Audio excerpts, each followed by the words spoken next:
Mesdames, Messieurs, bonsoir et bienvenue dans ce journal. Le nombre des cas de Covid-19 est sans cesse grandissant depuis quelques semaines au Bénin. Les gestes barrières continuent-ils d'être respectés? Que sont devenus les dispositifs de lavage des mains dans les services publics? Le constat dans cette édition.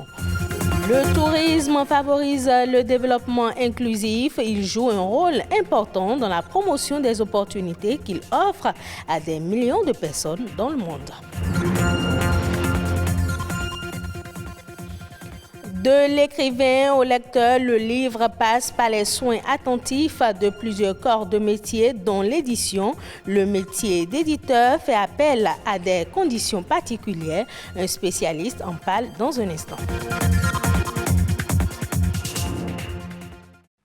La journée internationale de la non-violence est célébrée ce 2 octobre. Selon la résolution de l'Assemblée générale du 15 juin 2007 des Nations unies qui a institué la commémoration de cette journée, elle offre l'occasion de diffuser le message de la non-violence, notamment par des actions d'éducation et de sensibilisation. La résolution réaffirme la pertinence universelle du principe de non-violence et souhaite favoriser une culture de paix, de tolérance, de compréhension et de non-violence.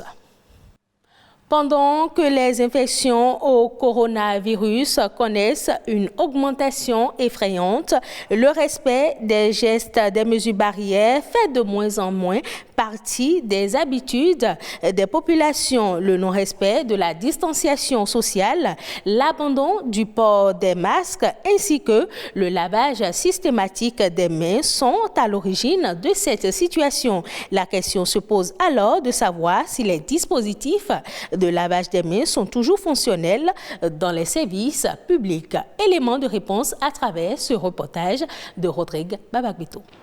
Depuis l'apparition du coronavirus, l'accueil réservé dans ce ministère ne change pas. Un dispositif de lavage de mains se dresse à chacune des deux entrées. La rouille couvre progressivement les dispositifs, mais pour qui veut se laver les mains, l'eau est disponible. À droite comme à gauche.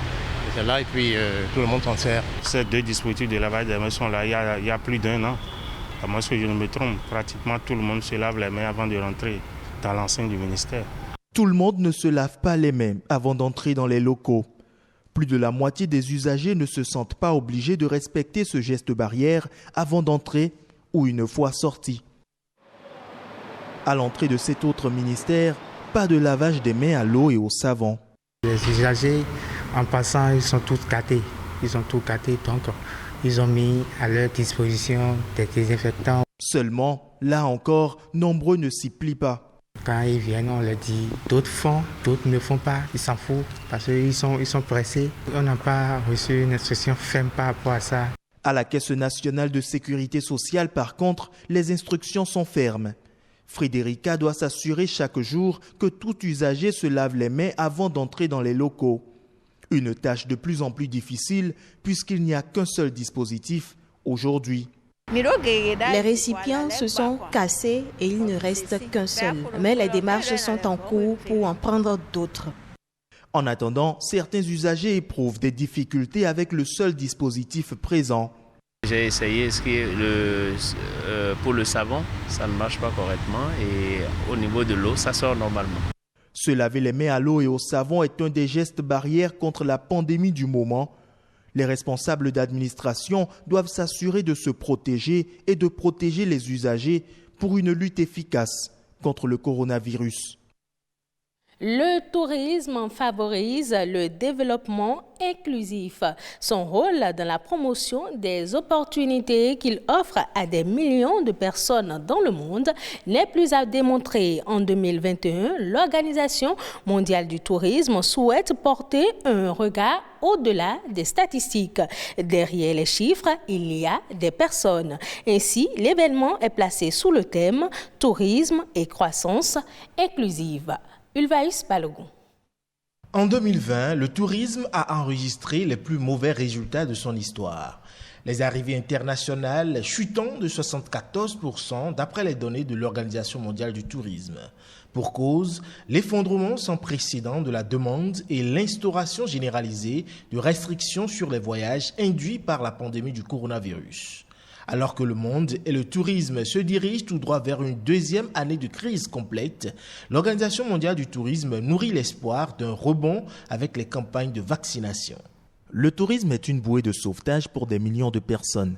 Faire progresser la vaccination pour protéger les communautés et soutenir un redémarrage en toute sécurité du tourisme est essentiel pour la reprise du travail et la génération de revenus bien nécessaires, en particulier dans les pays en développement, qui sont fortement dépendants du tourisme international. Si l'avenir de l'industrie touristique passe donc par la vaccination, l'enjeu dans le contexte économique et pandémique actuel est de renforcer les liens entre les populations qui vivent dans des destinations touristiques ou à proximité et l'écosystème du secteur. Au Bénin, c'est le tourisme communautaire qui est mis en avant, notamment dans le parc de la Pendjari. Nous avons créé des circuits pédestres sur la Takora entre les différentes communautés qui permettent aux touristes de découvrir la vie rurale et de s'immerger un peu dans la nature de la Takora, de découvrir le patrimoine botanique de la région, les plantes médicinales, mais aussi de découvrir un peu de la vie de tous les jours des gens qui habitent dans les différents villages. Il s'agit principalement d'instaurer un tourisme inclusif en stimulant l'économie locale et en favorisant le respect de l'environnement et des cultures endogènes. Nous essayons au maximum d'impliquer les communautés qui sont autour de la Pendjari. Donc nous avons un site sur la Stangueta Poga. C'est surtout l'Empire des Autruches à Dassari. En dehors de ce circuit sur la Stangueta Poga, il y a les villages sur la Stangueta Batia. Et là, nous avons 4 grands circuits. Ces circuits sont assez autour de la culture, de l'histoire des communautés, de l'art culinaire, de la danse, des savoirs et savoir-faire liés à la phytothérapie, liés à la lecture des constellations, aux contes. Nous essayons autant que possible, dans ce qui est organisé, de ne pas avoir trop d'externalités qui pourraient baisser l'impact économique au niveau local. Une meilleure vision avec en toile de fond la croissance inclusive apparaît comme le gage du redémarrage du tourisme, aussi bien spécifique aux personnes qu'aux communautés dans le monde. Il est l'interlocuteur de l'écrivain, le plus proche d'ailleurs. L'éditeur est en quelque sorte un professionnel du livre dont la fonction est d'encadrer la sortie d'un ouvrage en veillant aux différentes étapes de sa conception. Il est considéré à la fois comme un lecteur et un promoteur de livres. Ce travail nécessite un savoir-faire particulier. Anissé Meigbeto est éditeur. Il parle des compétences à avoir avant de se lancer dans ce secteur. Un éditeur de livres, c'est quelqu'un qui, en réalité, a une formation littéraire de base, d'accord, et qui a complété cette formation littéraire par une formation d'éditeur, c'est-à-dire de gestion d'une maison d'édition. Voilà celui qu'on peut appeler un éditeur. Les normes pour se faire appeler éditeur. Il faut avoir un registre du commerce, il faut avoir un numéro IFU et être en règle avec le fixe. L'écrivain, en réalité, ne devrait pas avoir une relation directe avec l'imprimeur sans passer par l'éditeur.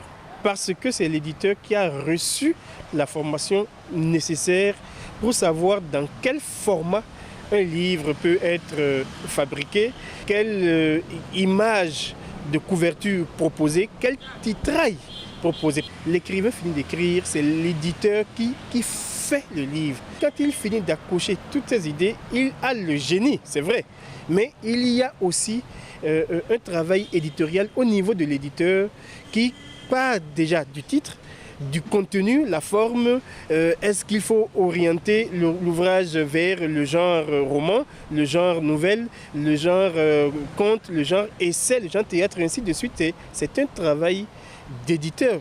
L'éditeur est là pour veiller à ce que l'ouvrage puisse respecter ces normes-là indiquées. En mai 2021, l'éruption du volcan à Goma dans l'est de la République démocratique du Congo a fait plus de 30 morts et détruit des milliers de maisons. Parmi ceux qui ont tout perdu, le champion local de roller Serge Makolo. Malgré les difficultés, il transmet sa passion aux plus jeunes. Suivons le reportage de nos confrères de France 24. La maison de Serge Makolo se trouvait sur ce terrain, mais l'éruption du volcan Nyiragongo en mai l'a réduit à néant. L'éruption a fait plus de 30 morts et détruit 3000 maisons. Serge Makolo a 24 ans, il est champion de roller de vitesse.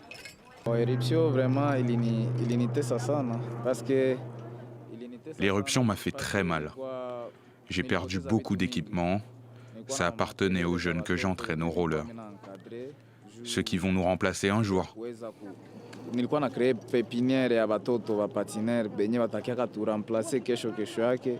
5 matins par semaine, Serge Makolo entraîne les futurs champions de la ville de Goma. Tous se préparent pour les Jeux de la francophonie qui auront lieu à Kinshasa l'an prochain. Il y a tant de problèmes dans l'est du Congo. Les guerres, le volcan. Alors le roller nous apaise. Quand on en fait, on oublie tout ce qui va mal. Ce sport, c'est leur passion, mais ils sont aussi très ambitieux. Ils espèrent que bientôt le roller de vitesse sera accepté comme sport aux Jeux Olympiques, afin qu'ils ajoutent de nouvelles médailles à leur palmarès. Au Kenya, l'horticulture a enregistré une bonne performance dans les transactions à l'exportation sur les 8 premiers mois de cette année. Selon les données publiées par la Banque centrale, les revenus de la filière ont grimpé de 25% par rapport à l'année dernière. Cette prouesse commerciale s'explique principalement par la reprise de la demande de l'Union européenne pour les produits kenyans avec l'assouplissement des mesures de restriction liées au coronavirus. Et c'est la fin de ce journal. Merci de votre fidélité. Retrouvez cette édition sur le site de l'ORTB, www.ortb.bj. Passez un agréable week-end en compagnie de nos programmes.